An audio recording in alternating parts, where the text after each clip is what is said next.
Students, जैसा कि अभी मैंने आपको बताया कि हमारा जो नेक्स्ट टॉपिक है वो भी बहुत इंपॉर्टेंट है, वो है एपस्ट्रॉफी। ये एपस्ट्रॉफी किसको कहते हैं? आप लोगों ने देखा होगा कई ठो वर्ड रहते हैं, जैसे कि अभी मैंने बोला क्या बोला, this is Rani's pen, this is Rani's pen. इससे क्या पता चला कि ये पेन रानी का है। तो रानी की जगह मैंने रानीज क्यों बोला? रानीज बोला मतलब रानी का पेन। अब उसको लिखेंगे कैसे? रानी के साथ क्या लगा, रानी के बाद एक ऐसा कॉमा ऊपर लगेगा, नीचे नहीं, ये कॉमा ऊपर लगता है। एपस्ट्रॉफी का जो कॉमा मार्क्स है वो ऊपर लगता है। उसके बाद मैंने एस डाल दिया। इससे ये पता चला कि ये रानी का पेन है, बता रहे ये रानी की ऑनरिंग के बारे में बता रहा है। एपस्ट्रॉफी क्या बताती है? ऑनरिंग बताता है कि ये चीज उसी का है, किसी जो इंसान ऑनर है उसके सामने ये एपस्ट्रॉफी मार्क्स लगता है। ठीक है, चलिए इसके बारे में थोड़ा सा और डिटेल में जानते हैं। फर्स्ट क्या हुआ? This is Rani's pen, example है। दैट इज राम्स बैग, वो राम का बैग है। यहाँ पास बैग का ऑनर कौन हुआ? राम हुआ, और यहाँ पेन का ऑनर रानी हुई। इस तरह से क्या हो गया, ये एस जो लग गया है ना, एस के पहले जो ये मार्क्स लगा इसे कहते हैं एपस्ट्रॉफी। क्या कहते हैं? एपस्ट्रॉफी। ये बहुत ही इंपॉर्टेंट है बेटा, आप लोग को आगे जाकर बहुत सारे इसमें यूज करने पड़ेंगे। ठीक है, तो अभी से थोड़ी थोड़ी बातें अच्छे से हम स्ट्रांगली जानते रहेंगे तो आपको प्रॉब्लम नहीं होगी। चलिए इसके थोड़ी सी डिटेल जानते हैं। ये जो मैंने सेंटेंस बड़े बड़े लिखे हैं ना बेटा, ये आपको समझाने के लिए लिखे हैं। और आप लोग सोच रहे होंगे मैम इसको हिंदी में क्यों नहीं लिखती है?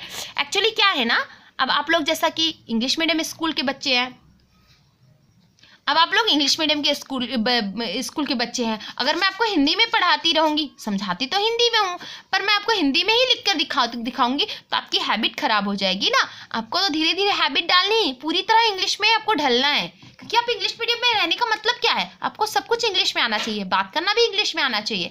तो जो थोड़ी थोड़ी हैबिट डालेंगे, अगर हम ही आपको हिंदी में लिख के दिखाएंगे तो आपको तो हैबिट बिगड़ जाएगी। इसलिए आपको इंग्लिश में ही मैं लिखवाती हूँ। ठीक है, चलिए आगे बताती हूँ। एपोस्ट्रॉफी में जैसा कि अभी मैंने आपको बताया कि ऑनरिंग को डिनोट करता है, मतलब ऑनर, उस चीज का कौन ऑनर है, ये इस चीज का मार्क है, सिंबल है। ठीक है, चलिए इसके बारे में डिटेल पढ़ते हैं। A noun can show what its owns और पोसेसेस, मतलब एक नाउन बताता है कि उसका क्या है, खुद का, या उसका अपना स्वयं का क्या है। पोसेसेस मतलब अपना खुद का क्या है। ठीक है, we add an apostrophe as to a noun to show ownership। हम क्या ऐड करते हैं इस मार्क्स के साथ? एस यूज ऐड करते हैं, ये दिखाने के लिए, वो उसकी ऑनरशिप दिखाने के लिए, उसकी अपना होने का निशान दिखाने के लिए हम क्या करते हैं? इस मार्क्स के साथ एस ऐड करते हैं। क्लियर हो रहा? एग्जाम्पल से क्लियर हो रहा होगा। देखिए ये एग्जाम्पल दिख रहे हैं ना, इसके आगे आगे और भी कुछ चीजें हैं वो भी हम बताएंगे। एक दूसरा पॉइंट है, a noun that shows ownership and relationship is possessive noun. अब ये रानी क्या हो गई? ऑनर हो गई, और उसका पॉसेसिव नाउन क्या हो गया? पेन हो गया। पेन भी नाउन है, रानी भी नाउन है ना। राम क्या होगा? ऑनर हो गया, किस चीज का? बैग। तो बैग क्या हो गया? पॉसेसिव नाउन हो गया। ठीक है, तो समझ आ रहा? एक नाउन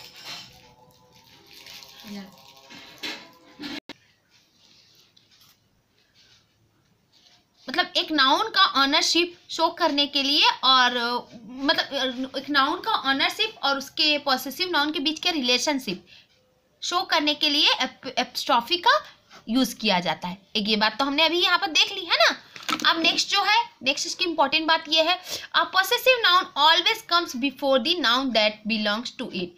हमेशा पॉसेसिव नाउन जो होता है वो अपने जिस नाउन का जो ऑनर नाउन के बाद आता है। ये भी हमने देख लिया। आप देख रहे हैं क्या होता है? पेन पॉसेसिव नाउन है, ऑनर कौन है? रानी, तो रानी के बाद ही पेन आ रहा है ना, हमेशा जस्ट उसके बाद आता है। यहाँ बैग राम के बाद आ रहा है, राम ऑनरशिप में है और पॉसेसिव नाउन कौन है? बैग है, तो ये इसके बाद आ रहा है। ये भी हमने देख लिया। नेक्स्ट जो है ये लिखा हुआ है, we add an s to make as singular noun possessive. Singular noun को पॉसेसिव, जब सिंगुलर नाउन के जो सिंगुलर नाउन है उसको पॉसेसिव बनाने नाउन के साथ जोड़ने के लिए हम ऐसा एपस्ट्रॉफी और एस के बाद एस यूज करते हैं, जैसे कि कैट, कैट का, तो यहाँ पास एक कॉमा लगाकर एस लगा देगा। बॉय, बॉय का। अब आप लोग बोल रहे होंगे ये तो सेम चीज मैम बता रही, अभी इसका एक्चुअली रीजन बताती हूँ, ठीक है। टॉम का, तो जब सिंगुलर नाउन होगा तब ये कह रहा है कि एपोस्ट्रॉफी के बाद एस लगाया जाता है। एपोस्ट्रॉफी का मार्क जो है सिंबल लगाने के बाद एस लगाया जाता है, जब जो ऑनरशिप नाउन है वो उसके साथ जोड़ने के लिए, पॉसेसिव नाउन के साथ जोड़ने के लिए लगाया जाता है जब वो सिंगुलर हो। कैट सिंगुलर है ना, सिंगुलर प्लूरल नंबर पढ़े हो ना आप लोग, मतलब एक जब कोई चीज होती है तो सिंगुलर होता है और जब एक से ज्यादा होती है तो प्लूरल होता है। तो कोई चीज एक से ज्यादा लोगों का भी तो हो सकता है ना, जैसे एक क्लास पूरी एक लड़कियों का ग्रुप है, उनका भी तो कोई एक चीज हो सकता है ना, किसी एक टीम का मतलब कोई ग्रुप का भी हो सकता है, या एक से ज्यादा लोग हैं उनका एक चीज तो हो सकता है ना। तो उस एक सिंगल पर्सन का, सिंगल ऑनरशिप ऑनर का पॉसेसिव नाउन के साथ रिलेशन बताने के लिए हम क्या करते हैं, जब से वो सिंगल हो, ऑनर जो हो वो सिंगल हो, तब हम लगाने के लिए क्या करते हैं, एपस्ट्रॉफी के बाद एस लगाते हैं। लेकिन एक कंडीशन और आती है, जब जो ऑनरशिप होते, ऑनर्स होते हैं वो एक से ज्यादा होते हैं, तब क्या करते हैं, we add only apostrophe to make the plural noun ending in S possessive noun. कोई ऐसे एक से ज्यादा ऑनर है, जो कोई पॉसेसिव नाउन के साथ रिलेशनशिप बताना है जिसके ऑनर एक से ज्यादा है, लेकिन एक शर्त ये भी है कि उसका जो एंड है वो एस से हो रहा है। जैसे एक लड़के को बॉय बोलेंगे, पर एक से ज्यादा लड़के हैं उनको क्या बोलेंगे, लड़कों का बॉल, है ना। जैसे एक बॉल है, बड़ा सा फुटबॉल है, तो बोलेंगे ये फुटबॉल लड़कों का है, उन लड़कों का, है ना। तो हम क्या बोलेंगे, दिस ये लड़कों का बॉयज फुटबॉल,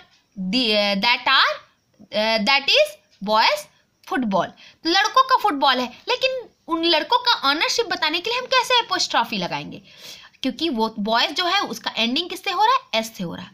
जब वो एक से ऑनर जो है एक से ज्यादा हो और उस ऑनरशिप के जो वर्ड है उसका एंडिंग किससे हो रहा हो, एस से हो रहा, तब हम केवल एपोस्ट्रॉफी लगाते हैं, उसके बाद कुछ नहीं लगाते।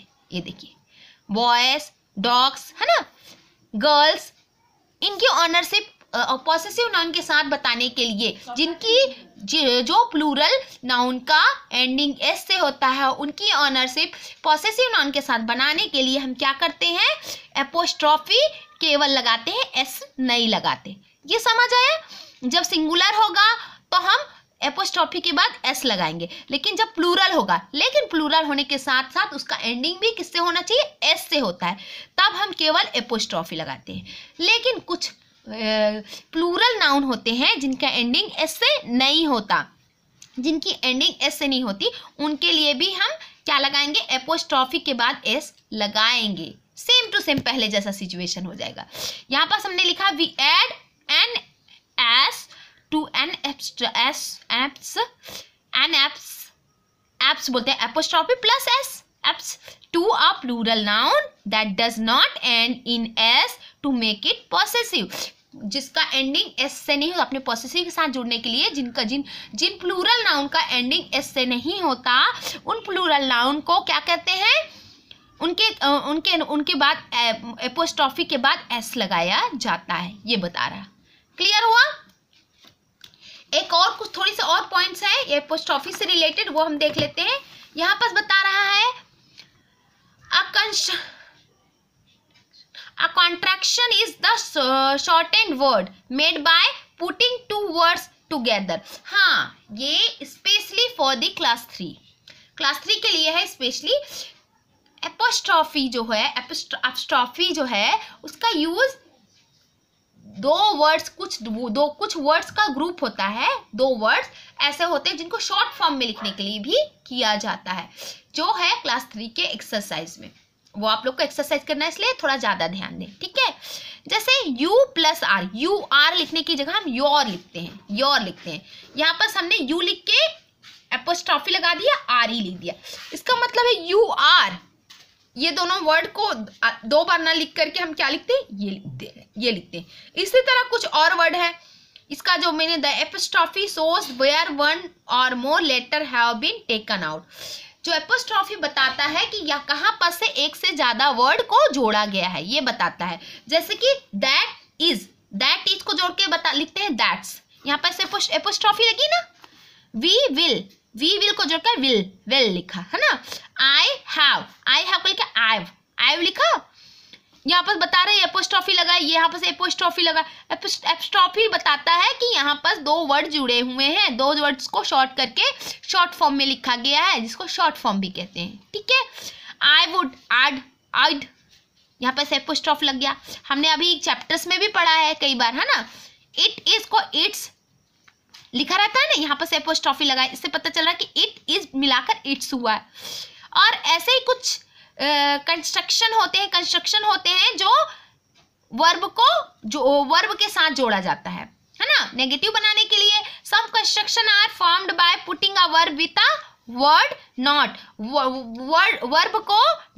वर्ब का जो वर्ड है उसके साथ नॉट लगा करके शॉर्ट फॉर्म किया जाता है। जैसे कैन के साथ नॉट लगा दिए तो कांट हो गया, इज के साथ नॉट लगा दिए तो इजंट हो गया, आर के साथ नॉट लगाए तो आरेंट हो जाएगा। जैसे आर प्लस नॉट लगा देंगे तो क्या हो जाएगा, आरेंट।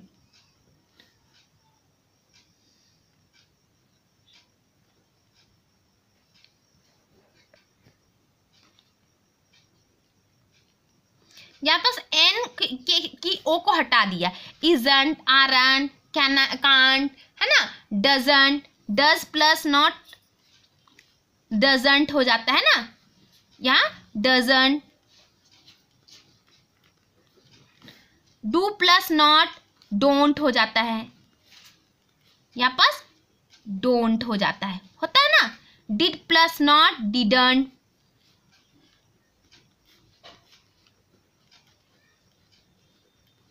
तो ये आपके कुछ इंपॉर्टेंट वर्ड्स हैं जिनको शॉर्ट करने के लिए भी एपोस्ट्रॉफी का यूज किया जाता है। सो आई होप ये आपको अच्छे से समझ आ गया होगा, इसमें कोई प्रॉब्लम नहीं होगी। अगर फिर भी किसी तरह की प्रॉब्लम है तो आप मुझे कॉल कर सकते हैं, कांटेक्ट कर सकते हैं। और ये जो वर्ड्स है आपको इसलिए नोट डाउन करने के लिए बोला जाता है कि आपके लाइफ टाइम यूज होने वाली चीज़ें हैं। तो अगर आप इसे अभी से नोट डाउन करेंगे तो भी किसी भी क्लास में जाने के बाद आपको एक बार उसे रीड करना होगा और आप समझ जाएंगे। अभी भी जैसे मैंने समझाया, अभी तो आपको समझ आ गया, आप एक्सरसाइज कर लेंगे, लेकिन बाद में हो सकता है माइंड से कुछ बातें निकल जाएं, तो आप उसे जो आपने नोट डाउन किया होगा तो उसे आप आसानी से क्या कर लेंगे, नोट डाउन किया हो तो उसे आप एक बार रीड करेंगे, आपको फिर से याद आ जाएगा। तो इसलिए नोट डाउन करना भी ज़रूरी है। सो आई होप आप इसे नोट डाउन जरूर करेंगे। मैं इसका फोटो क्लिक आपको भेज दूंगी जिससे आप इजीली नोट डाउन कर पाए। इस तरह से आपका ये पंचुएशन मार्क्स कंप्लीट हुआ। इसे वीडियो को केयरफुली देखें और ये जो पंचुएशन मार्क्स से रिलेटेड जो नोट्स है उसे अपने नोट डाउन करें। ये आपका क्लास वर्क होगा और आप लोगों का होमवर्क दिया जाएगा, उस पर आप लोगों के बुक से रिलेटेड होमवर्क आपको दिया जाएगा। मतलब जो पंचुएशन मार्क्स से रिलेटेड है क्लास 2 और 3 को दिया जाएगा होमवर्क, उनके बुक में करना होगा जो कि आपके सिलेबस से रिलेटेड है। इसमें एक्स्ट्रा होमवर्क नहीं दे रही हूँ क्योंकि मैं नहीं चाहती कि आप लोग को एक्स्ट्रा बर्डन हो। और क्लास 1 के लिए तो बेटा आपको सिर्फ एक बार इसे देखना है, समझना है, ताकि आपको आगे जाकर काम आ सके। Okay, so will meet in our next class. Okay, with our next topic that is tense. Tense भी हमारा बहुत इंपॉर्टेंट टॉपिक है। हो सकता है क्लास 1 के बच्चों के लिए थोड़ा सा नया हो, पर इंट्रोडक्शन तो होना ज़रूरी है ताकि, क्योंकि टेंस से हमें बहुत कुछ क्लियर होता है।